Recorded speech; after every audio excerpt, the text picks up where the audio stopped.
Welcome back, my friends. I've been away for far too long.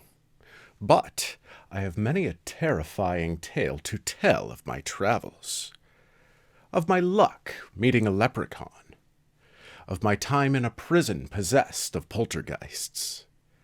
And of my dreadfully decadent dance with the dead. Come, join me, James Démence, your master of the macabre, for another story of suspense.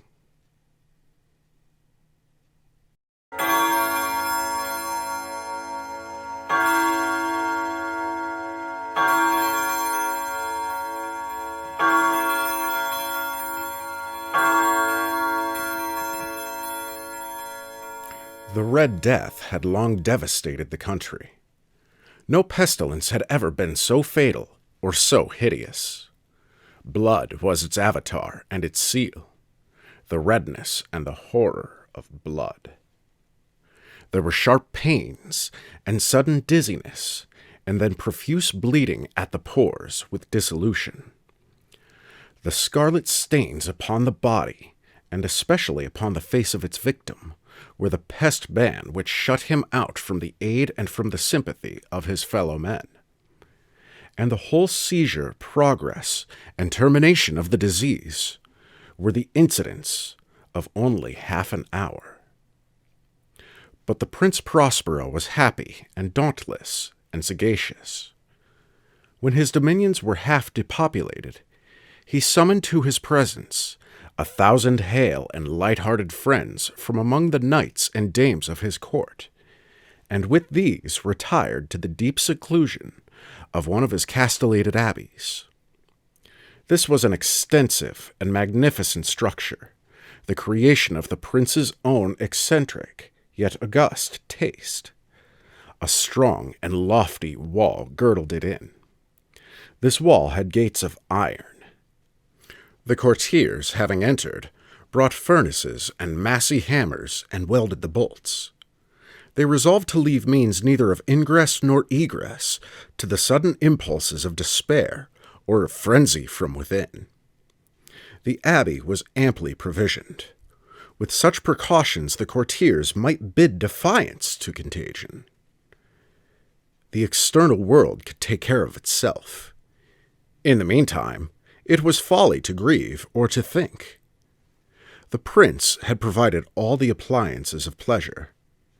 There were buffoons, there were ballet dancers, there were musicians, there was beauty, and there was wine. All these and security were within. Without was the Red Death. It was toward the close of the 5th or 6th month of his seclusion, and while the pestilence raged most furiously abroad, that the Prince Prospero entertained his 1,000 friends at a masked ball of the most unusual magnificence. It was a voluptuous scene, that masquerade, but first let me tell of the rooms in which it was held. There were 7, an imperial suite. In many palaces, however, such suites form a long and straight vista, while the folding doors slide back nearly to the walls on either hand, so that the view of the whole extent is scarcely impeded. Here the case was very different, as might have been expected from the Duke's love of the bazaar. The apartments were so irregularly disposed that the vision embraced but little more than one at a time. There was a sharp turn at every 20 or 30 yards, and at each turn a novel effect. To the right and left, in the middle of each wall, a tall and narrow Gothic window looked out upon a closed corridor which pursued the windings of the suite. These windows were of stained glass, whose color varied in accordance with the prevailing hue of the decorations of the chamber into which it opened. That at the eastern extremity was hung, for example, in blue, and vividly blue were its windows. The second chamber was purple in its ornaments and tapestries, and here the panes were purple. The third was green throughout, and so were the casements. The fourth was furnished and lighted with orange, the fifth with white, the sixth with violet. The seventh apartment was closely shrouded in black velvet tapestries that hung all over the ceiling and down the walls, falling in heavy folds upon the carpet of the same material and hue. But in this chamber only, the color of the windows failed to correspond with the decorations. The panes here were scarlet, a deep blood color. Now in no one of the 7 apartments was there any lamp or candelabrum amid the profusion of golden ornaments that lay scattered to and fro or depended from the roof. There was no light of any kind emanating from lamp or candle within the suite of chambers. But in the corridors that followed the suite, there stood, opposite to each window, a heavy tripod bearing a brazier of fire that projected its rays through the tinted glass and so glaringly illumined the room. And thus were produced a multitude of gaudy and fantastic appearances.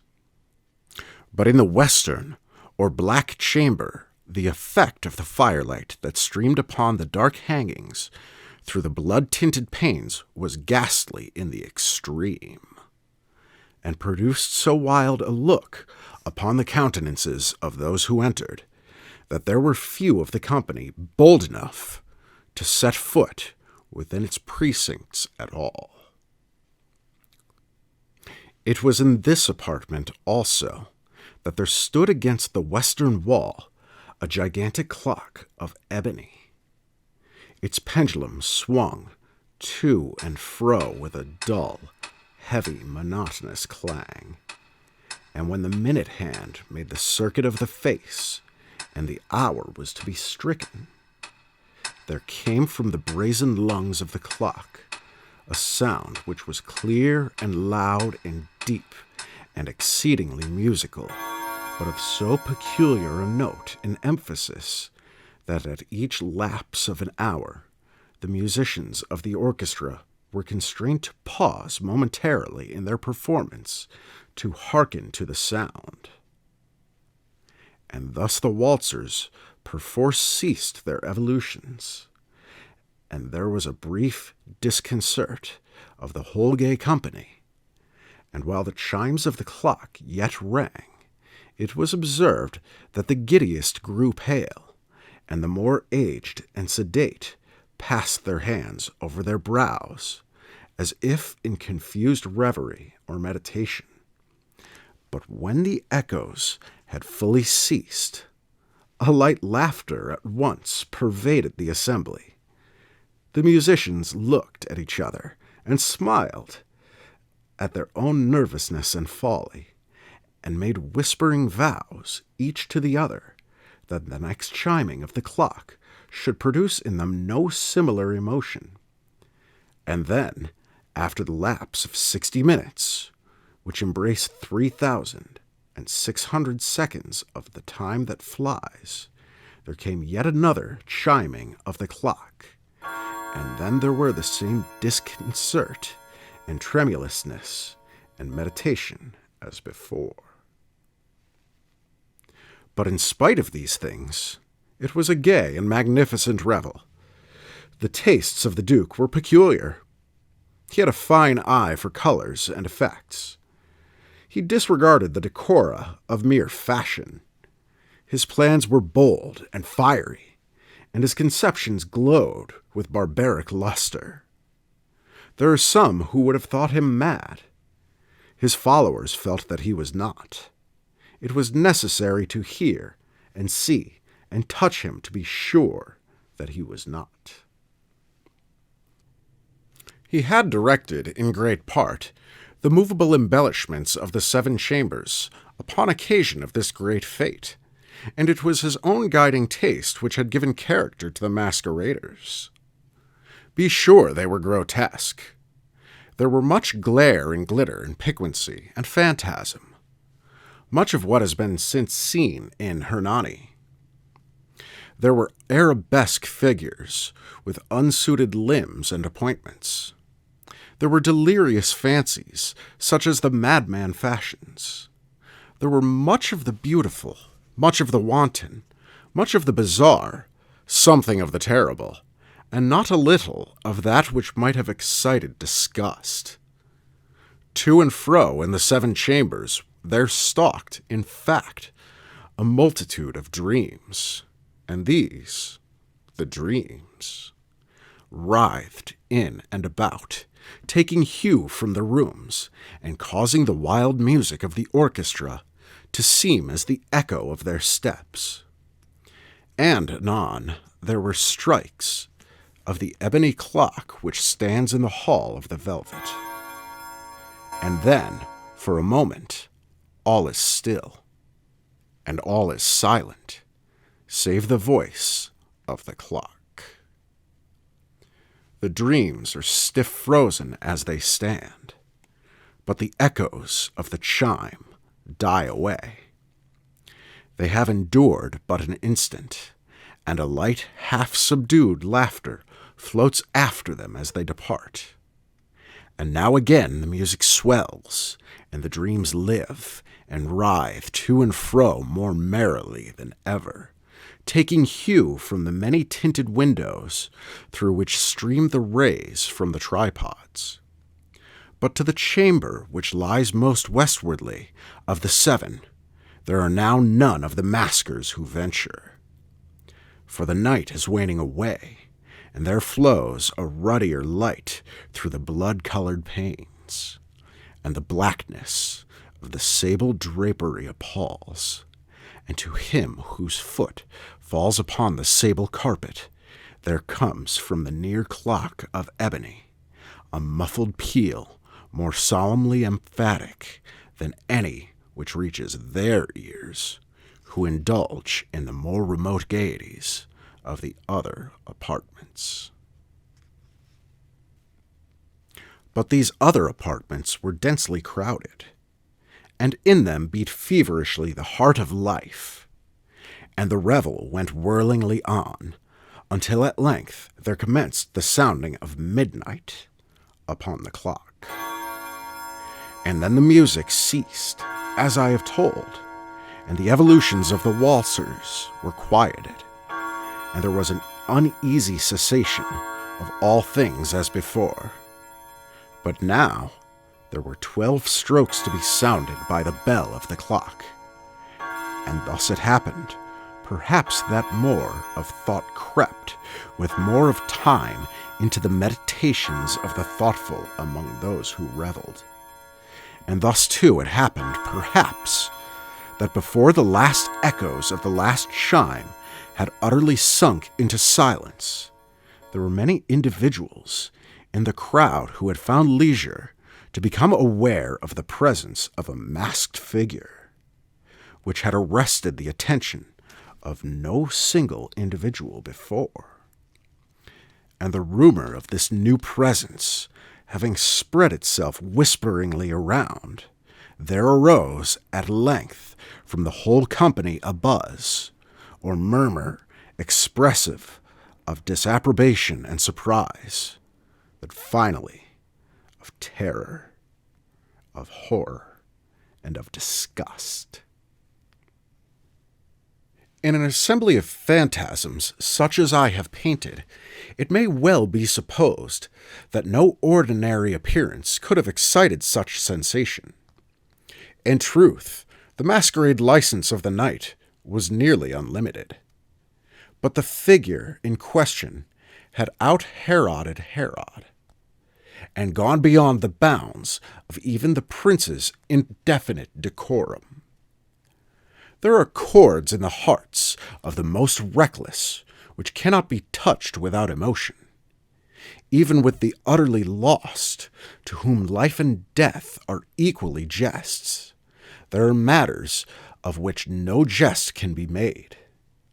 The whole company, indeed, seemed now deeply to feel that in the costume and bearing of the stranger neither wit nor propriety existed.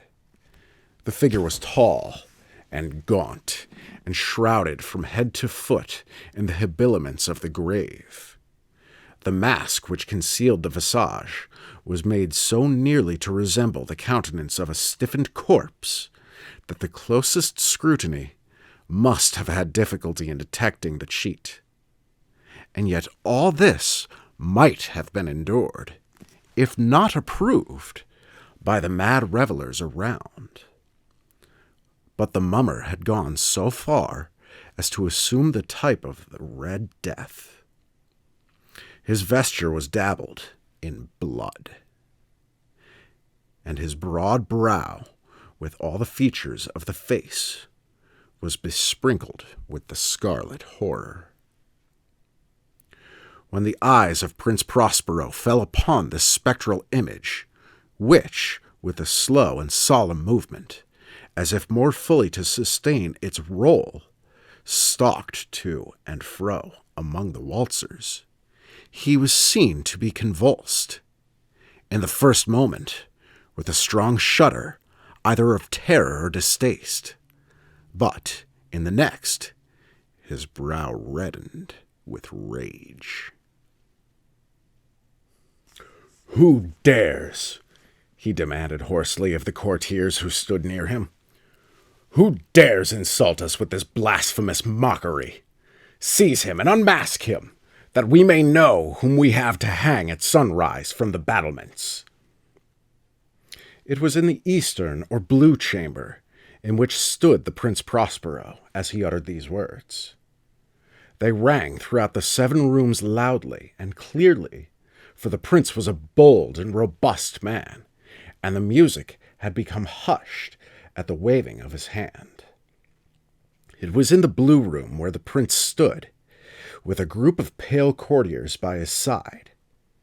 At first, as he spoke, there was a slight rushing movement of this group in the direction of the intruder, who at the moment was also near at hand, and now, with deliberate and stately step, made closer approach to the speaker.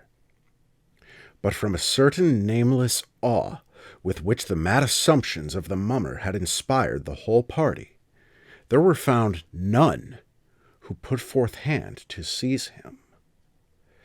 So that, unimpeded, he passed within a yard of the prince's person, and while the vast assembly, as if with one impulse, shrank from the centers of the rooms to the walls, he made his way uninterruptedly, but with the same solemn and measured step which had distinguished him from the first, through the blue chamber to the purple, through the purple to the green, through the green to the orange, through this again to the white, and even thence to the violet, ere a decided movement had been made to arrest him.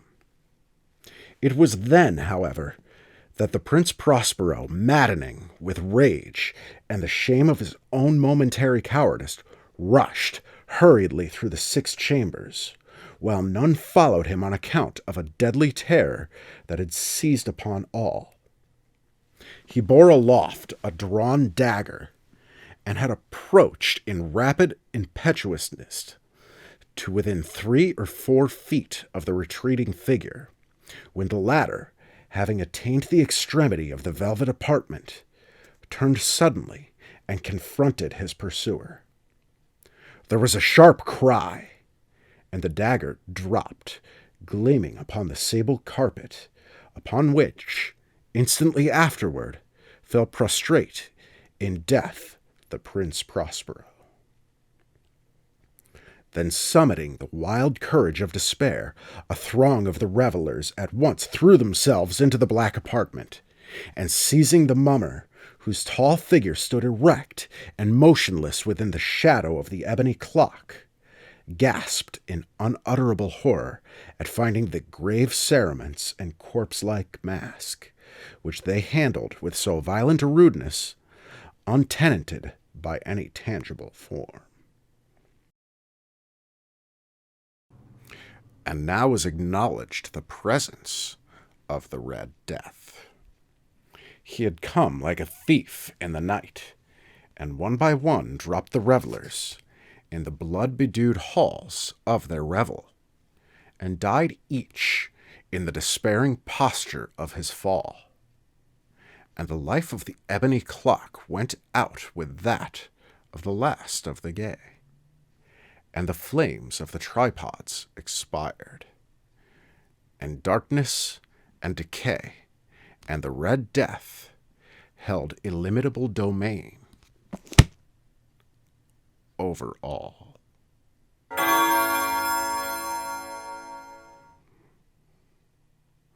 And so, my friends, the midnight bell tolls once more, signaling the end of our tale. But before we part ways, I must ask that you like, comment, and subscribe below.